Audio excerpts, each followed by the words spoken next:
Hey everybody, Christine here, and today I'm going to talk about 10 craft products that I am glad that I purchased. Kicking things off with the thing that I use on every single project, and that is my adhesive runner. Now, why do I like this one? Well, I was first exposed to it when I was on their design team, but I am no longer on their design team, and I am still using this one. Things I love about it. Number one, super easy to open. Open, take the cartridge out, replace it. When the cartridge gets empty, I toss it in my recycling and we're ready to roll with the next one. Number two, I like that there's options beyond just permanent and not permanent, or acid-free and not acid-free. This one has 4 different cartridges, I believe, right now, including just a traditional one that has a tape runner that looks like this. It has a dot tape runner, and this one's permanent, but it also has a dot runner that is not permanent. And what I like about that is it works great for my silhouette mats. It also works great for just putting something down for a little bit that I need to pull back up, but really super duper great for silhouette mats and re-sticking them. And then there's this one, and this one is ultra permanent. And it has a clear glue in it, so it works really nicely on things like vellum, as well as being super strong for things like chipboard and such. So that's my number one thing, the Easy Runner Grand from Scrapbook Adhesives by 3L, along with all of the cartridges that go in there. Number two, circle cutters in all shapes and sizes.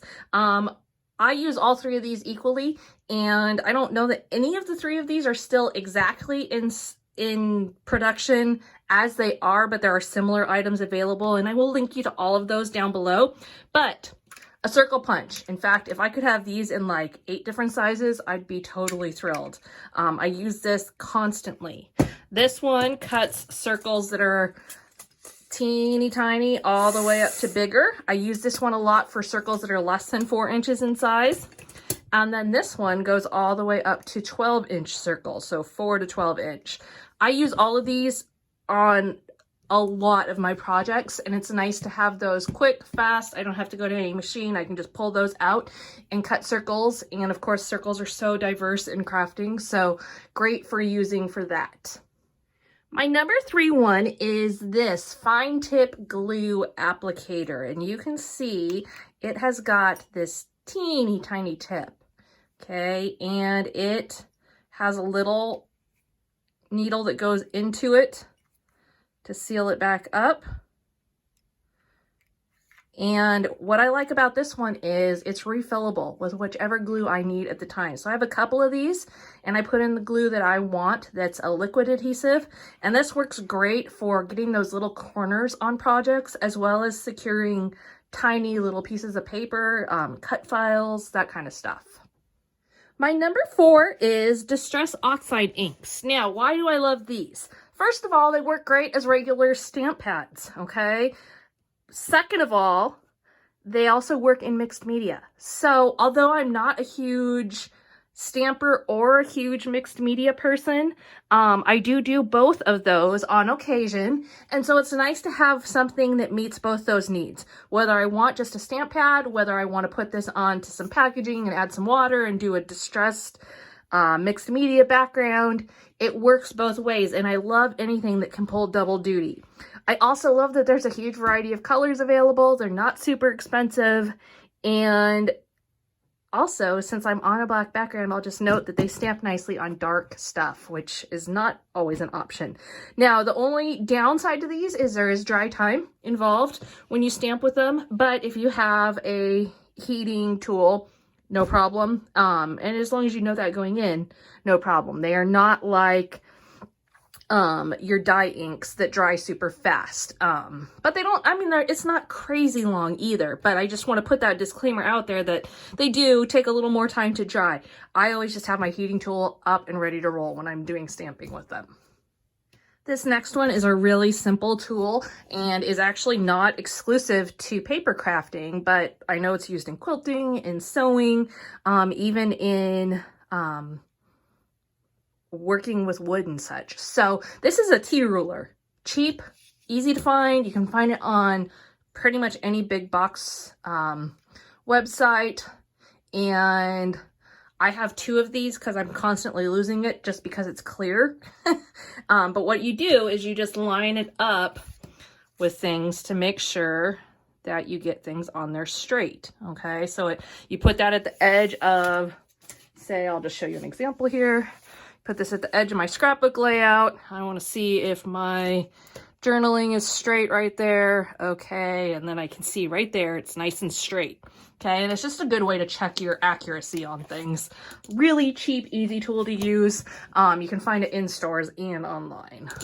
If you watch any videos here at Scrapping with Christine, you know I love my Nuvo drops.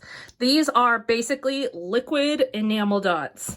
And what I love is that I can do as many as I want on a layout and not worry about running out. So I own these in like every color I can get my hands on. Again, another cheap, easy replacement. These can range in price from, I've seen them as low as $3 up to $5 usually, but they last a long time. Like, I haven't run out of one yet. So bang for your buck. I use these on, again, nearly every layout that I do. This next one is journey books, traveler's notebooks, whatever you want to call them, depending what company you get them from. What do I love about these? Well, these allow me to craft in so many different ways, from creating actual traveler's notebooks, okay, that I tell about our travels, to using it for things like keeping track of exercising stuff, to practicing bullet journaling, to planning.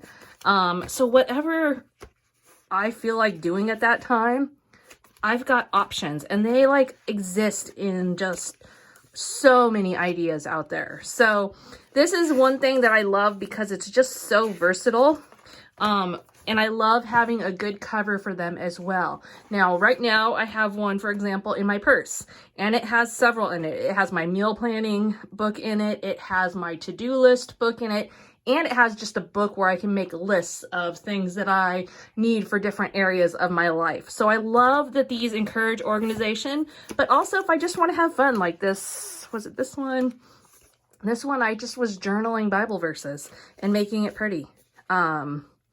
So sometimes it's just about being decorative and doing something pretty. I have another one, not out here right now, but that I use for brush lettering. And you can see they come in a variety of inserts as well, as far as dot grids and lines and all that stuff. So this has been a really good product for me over the last couple of years.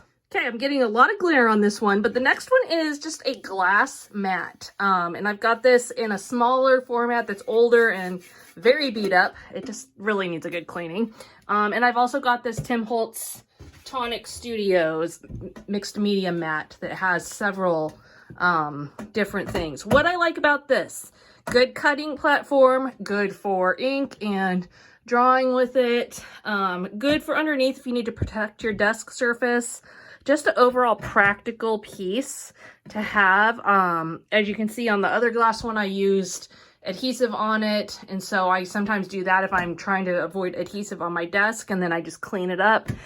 Just a really practical purchase, not maybe most exciting purchase that you can make, but definitely a practical piece. Trimmers, let's talk about trimmers. I've got 2. And again, this one is not in production anymore, but my point is I like having a big one and I like having a small one. This one's great for keeping desktop ready to use to cut small pictures and such. This one's great for when I need to do the big work. And this one doesn't stay on my desk all the time. It stays just to the side of it and I pull it off. And this one is a Cutterpede one. So it's one of those that lights up and then is a rotary cutter. Both I'm happy with. You know, this one I got on deal at a store going out of business. Otherwise, I probably would have stuck with a cheaper model, but I am happy with it. And this one I got at a yard sale. So looking for, you know, bang for my buck, I like to get the option of having a smaller one and a bigger one. The final thing I'm going to talk about is just having a good set of letter stickers. I had gotten away from keeping these on hand, and with being on the Bella Boulevard creative team, I got these in all the colors, and I'm gonna tell you right now, it's been a game changer. Sped up my journaling, sped up my title work, and these come with a lot of letters. Like you can see, okay, yes, the black I'm starting to run low on because I use the black a lot. Some of them I haven't even touched yet because I just haven't had quite the right need for them. But it's nice to have them on hand and to be ready to roll with them. They are nearly an inch tall, so they're a real nice size for working both with journaling and title work. But I would love to get the same, even the same font in an even bigger size and have that as an option too. But letter stickers have kind of come back into my scrapbooking world over the last year, just using them frequently and realizing how much I like having them as an option again. And I'm going to also say real quickly, I know there's a lot of them that don't stick well. These ones stick really well. They don't lose their stickiness real fast, even for someone who pulls them up a lot like me. So thank you for being here. I'm curious if any of these would be on your top 10 products, and what kind of other top 10 videos would you like to see from me?